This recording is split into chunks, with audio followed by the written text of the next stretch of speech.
గత ఈ నెల పోయిన నెల భారీ వర్షాల కారణంగా విపరీతమైనటువంటి వరదలు వచ్చినాయి. ఇది కొత్తపల్లి గ్రామం. కొత్తపల్లి గ్రామం నుంచి రాకపోకలు చెర్లకి, ఇతర ప్రాంతాలకి, వ్యవసాయ ప్రాంతానికి ఇట్లా వెళ్ళడానికి ఇదే రోడ్డు. కానీ ఇక్కడ ఉన్నటువంటి ఈతవాగు అనేటువంటి ఈ బ్రిడ్జి ఈ వరదల కారణంగా మొత్తం కూడా కొట్టుకుపోయింది. ఇటీవల కాలంలో పోసినటువంటి రోడ్డు కూడా మొత్తం కొట్టుకుపోయినటువంటి పరిస్థితి ఉంది.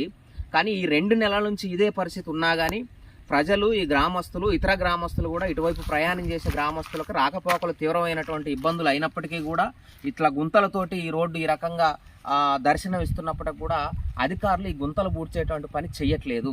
అధికారులకు ఉన్నటువంటి నిర్లక్ష్య ఏదైతే ఉందో దీన్ని మేము తీవ్రంగా ఖండిస్తున్నాం.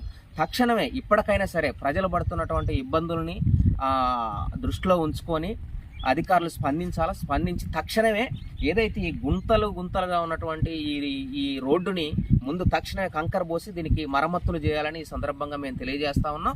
దీర్ఘకాలికమైనటువంటి మా డిమాండ్ ఏంటంటే ఏదైతే ఈ ఈతవాగు ఉందో ఈతవాగుని హై లెవెల్ బ్రిడ్జిగా నిర్మించి ముంపుకు గురైనప్పటికీ కూడా రాకపోకలు ఉండడానికి అవకాశం ఉండే విధంగా అధికారులు, ప్రభుత్వం చర్యలు తీసుకోవాలని ఈ సందర్భంగా మేము డిమాండ్ చేస్తున్నాం.